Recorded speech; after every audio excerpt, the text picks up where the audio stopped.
अब आपको दिखाऊं, इसके बाद एक मंदिर जो सालों से बंद था वो मंदिर खोला गया। वो दुर्गा मंदिर, उसका गेट खोला गया। तस्वीरें देख रहे हैं। बीजेपी कार्यकर्ता उस मंदिर तक पहुंचे। उनका आरोप है कि 1 दशक से ज्यादा वक्त तक ये मंदिर बंद था। दुर्गा मंदिर हम लोग का बंद था 2011 साल से। सिर्फ दुर्गा पूजा में ओपन होता था। आज जीतने के बाद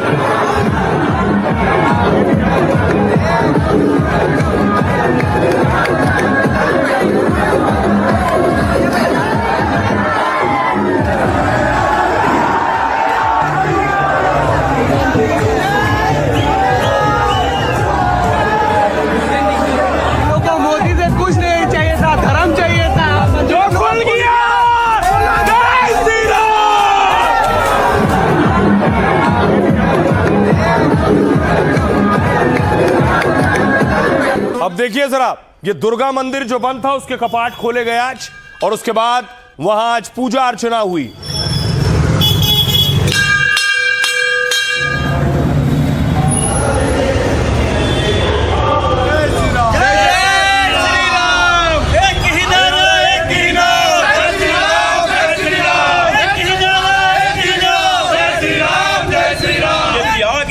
और कल से मंदिर आने के बाद मंदिर खुल गया है और डेली पूजा होगा और सुबह से शाम तक सब आदमी हिंदू लोग आके यहाँ पर पूजा पाठ। अब सवाल ये है कि आखिर कौन बनेगा मुख्यमंत्री। आज तस्वीर सामने आई शुभेंदु अधिकारी की।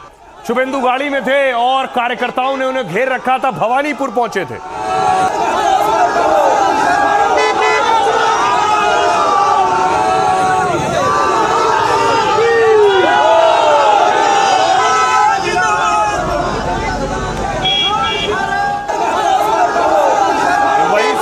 जगह पर शुभेंदु है जहां से ममता बनर्जी को शिकस्त दी है, यानी भवानीपुर से।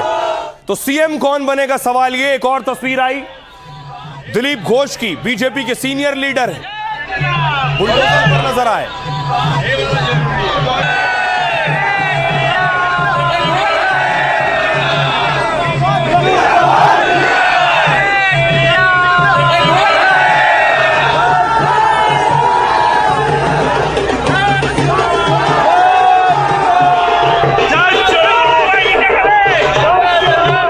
अब देखिए, हर शख्स यह जानना चाहता है कि आखिर सीएम कौन बनेगा, क्योंकि बंगाल में पहली बार बीजेपी सत्ता में आई है।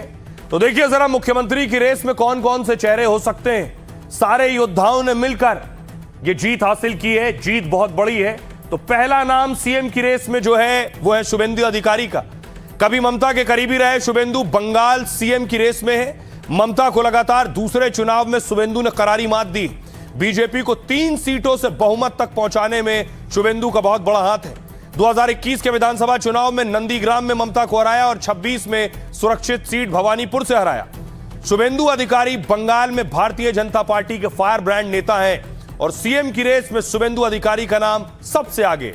दूसरा नाम देखिए समीक भट्टाचार्य का। पश्चिम बंगाल में बीजेपी के वरिष्ठ नेता और राज्यसभा सदस्य हैं। वो अभी बंगाल बीजेपी के प्रदेश अध्यक्ष हैं। बीजेपी की संगठनात्मक मजबूती में उनका बड़ा रोल है। वो बीजेपी से तब जुड़े जब बंगाल में पार्टी का सीमित राजनीतिक वजूद था। आरएसएस के कार्यकर्ता रहे और संगठन के अनुभवी नेता माने जाते हैं। अगला नाम देखिए जरा, अग्निमित्रा पॉल को आपने देखा होगा, कैंपेन के दौरान इनकी गाड़ी भी तोड़ी गई थी। ममता के सामने बीजेपी किसी महिला चेहरा को मौका दे सकती है, तो अग्निमित्रा पॉल का नाम इस रेस में पहले नंबर पर होगा। महिला चेहरा होने के साथ ही बंगाल में बीजेपी की जानी मानी नेत्री है। आसनसोल दक्षिण सीट से विधायक हैं और इस बार बड़े अंतर से चुनाव जीता है। वहीं पश्चिम बंगाल में बीजेपी महिला मोर्चा की अध्यक्ष भी रह चुकी हैं। एक और नाम है सुकांता मजूमदार का। बंगाल के बालूर घाट से सांसद और केंद्र सरकार में शिक्षा राज्य मंत्री हैं। सुकांता पश्चिम बंगाल में बीजेपी के अध्यक्ष रह चुके हैं। बीजेपी के प्रमुख चेहरा होने में के साथ केंद्रीय नेतृत्व के करीबी हैं। एक और नाम है दिलीप घोष का। दिलीप घोष बंगाल में बीजेपी के सबसे दिग्गज नेताओं में से एक हैं। पश्चिम बंगाल में बीजेपी के अध्यक्ष रह चुके हैं। 2016 में उन्होंने विधानसभा और 2019 में लोकसभा चुनाव जीता। आरएसएस प्रचारक के रूप में उन्होंने अपनी राजनीतिक यात्रा शुरू की। वैसे पीएम मोदी सीएम चेहरे को लेकर कई बार चौंका चुके हैं, तो इन नामों के अलावा कोई और भी सीएम की कुर्सी पर बैठ सकता है, कोई नहीं जानता। लेकिन हम ग्राउंड पर गए, यानी बंगाल में गए। बंगाल के लोगों से पूछा, क्योंकि बंगाल के लोगों ने ही जिताया है, तो बंगाल के लोग किसे मुख्यमंत्री चाहते हैं, सुनिए।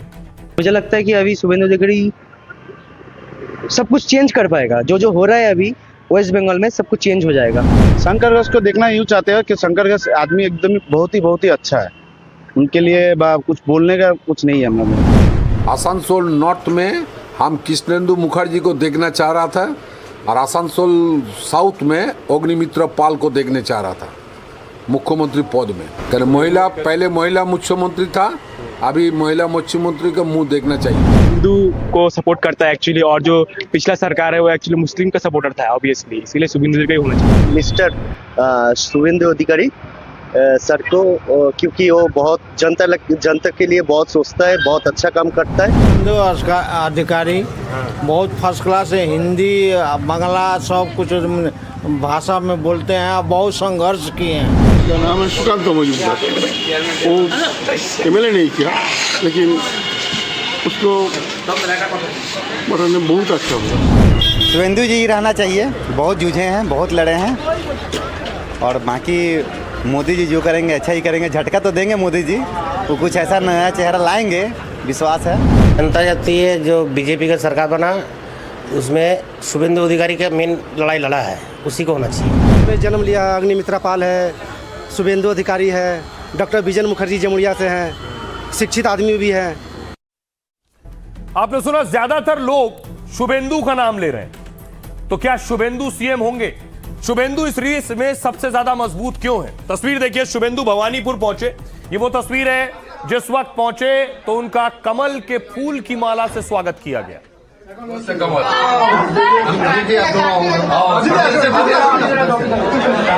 भवानीपुर के लिए माला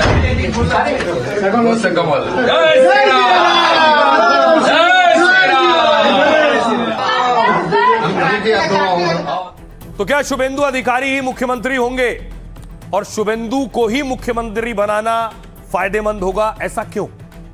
मैं आपको बताऊं, बंगाल में ममता बनर्जी को हराना सबसे बड़ी चुनौती है, और यह चुनौती अपने कंधे पर शुभेंदु अधिकारी ने ली। फिर 2021 में नंदीग्राम में ममता को हराया, 26 में भवानीपुर में ममता को हराया। सोचिए, ममता बनर्जी 7 बार सांसद और 3 बार की विधायक है। पूरे सियासी करियर में वो सिर्फ 3 बार हारी हैं, और उसमें से 2 बार शुभेंदु अधिकारी ने हराया। बंगाल में ममता को उन्हीं के अंदाज में चुनौती देने वाला एक ही शख्स है शुभेंदु अधिकारी। ममता की तरह आक्रामक तेवर और सड़क पर सियासत की है। 6 साल पहले जब बीजेपी में आए तो बंगाल में पार्टी सिर्फ 3 सीटों पर थी बीजेपी। शुभेंदु ने ममता को घेरा और बीजेपी को जमीन पर बढ़ाया। साल भर में बीजेपी की सीट 3 से बढ़कर 77 पर पहुंच गई। 2021 चुनाव के बाद शुभेंदु की ताकत और बढ़ती चली गई। लगातार टीएमसी को विधानसभा के अंदर और बाहर घेरते रहे। 2020 तक शुभेंदु ममता के सबसे भरोसेमंद और पावरफुल थे। ममता सरकार में सोचिए, शुभेंदु अधिकारी के पास 5 अहम विभाग थे और ममता की हर रणनीति को बखूबी समझते रहे, और इसी वजह से ममता को घेरने में शुभेंदु को कम से कम महारत हासिल है। संदेश खाली, आरजी कर और दुर्गा पूजा हिंसा जैसे मुद्दों पर घेरा। शुभेंदु ने लगातार पश्चिम बंगाल में यात्राएं कर माहौल बनाया और खुद को ममता जैसा जुझारू और कद्दावर साबित किया है। ममता जैसा कद बना लिया तो पद के भी सबसे बड़े दावेदार बन गए शुभेंदु अधिकारी। और कई बार इस तरह का इशारा भी मिला गृह मंत्री की तरफ से भी, और कहा जाता है कि खुद गृह मंत्री अमित शाह ने शुभेंदु से कहा कि भवानीपुर जाओ और वहां से लड़ो। सुनिए जरा क्या कहने शाह। शुभेंदु दा हमारे नंदीग्राम से लड़ना चाहते थे। मैंने शुभेंदु दा को कहा था कि सिर्फ नंदीग्राम नहीं, ममता के घर में जाकर उसको हराना। ये बहुत जरूरी था, ममता बनर्जी का हराना बहुत जरूरी था। ममता बनर्जी का राजनीतिक संन्यास अभी हो गया है। 21 में नंदीग्राम में हारी, इस बार हार गया। इस बार भी हारा 15,000 से ज्यादा वोट से। उन्होंने 15 राउंड तक थी, जब उनका मार्जिन खत्म करके मैं 536 वोट से आगे निकल गई, तब उन्होंने भागना चालू कर दिया। अब बड़ा सवाल यह है कि शुभेंदु अधिकारी मुख्यमंत्री बनेंगे, लेकिन तब बनेंगे जब ममता इस्तीफा देंगी। लेकिन ममता बनर्जी तो कह रही है कि वो इस्तीफा नहीं देंगी। एक नया बवाल, कह रही আমি इस्तीफा ना देबो। नो যে আমি কি রেজিগনেশন দিতে হবে, নো নট দ্যাট। যে আমি কি রেজিগনেশন দিতে হবে, নো নট দ্যাট। যে আমি কি রেজিগনেশন দিতে হবে, no not that. Now also I want to say that. अब आपको बताऊं, ममता बनर्जी अगर इस्तीफा नहीं देंगी तो फिर क्या होगा? क्या शुभेंदु अधिकारी मुख्यमंत्री नहीं बन पाएंगे? विकल्प क्या है, आइए आपको बताऊं। नतीजों के अगले ही दिन ममता बनर्जी ने बड़ा ऐलान कर दिया है। कहा हम बंगाल में चुनाव हारे नहीं हैं, हमें हराया गया है। जब हारे नहीं तो फिर इस्तीफे का सवाल नहीं उठता।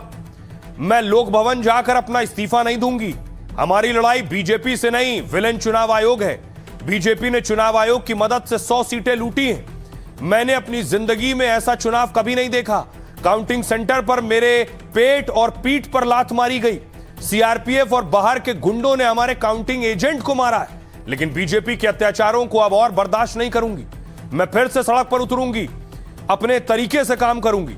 सोनिया, राहुल, अखिलेश और केजरीवाल से फोन पर बात की है। मैं इंडिया गठबंधन के साथ हूं और इसे मजबूत करूंगी, लेकिन सीएम पद से इस्तीफा नहीं देने वाली हूं। अब देखिए, अगर इस्तीफा नहीं देंगी तो फिर विकल्प क्या बचा? गद्दी से कैसे हटेंगी? दूसरा मुख्यमंत्री कैसे बनेगा? इस्तीफा ना दिया तो पहली चीज पद से बर्खास्तगी हो सकती है, यानी बहुमत खोने या चुनाव हारने पर सीएम इस्तीफा देते हैं। ऐसा ना करना संवैधानिक मशीनरी की विफलता माना जाता है। संविधान के तहत राज्यपाल ममता को बर्खास्त कर सकते हैं, क्योंकि इलेक्शन कमीशन ने अधिसूचना और जनादेश जारी कर दिया है। दूसरा विकल्प है विश्वास मत। राज्यपाल सीएम को बहुमत साबित करने को कह सकते हैं। ममता चुनाव में हार चुकी हैं तो बहुमत साबित नहीं कर पाएंगी और सदन में अविश्वास प्रस्ताव के जरिए उन्हें हटाया जा सकेगा। तीसरा तरीका है बिना हटाए नया सीएम। बंगाल विधानसभा का कार्यकाल 7 मई 2026 को खत्म हो रहा है। बीजेपी की नई सरकार का शपथ ग्रहण 9 मई को होना है। इसलिए ममता इस्तीफा नहीं देंगी तो भी असर नहीं पड़ेगा, क्योंकि पुरानी विधानसभा का 5 साल का कार्यकाल पूरा हो जाएगा। ऐसे में राज्यपाल विधानसभा को भंग कर सकते हैं। चुनाव आयोग ने जिन्हें जीत का प्रमाण पत्र दिया है वही मान्य होगा। मतलब ममता के इस्तीफा दिए बिना भी नया सीएम बन सकता है।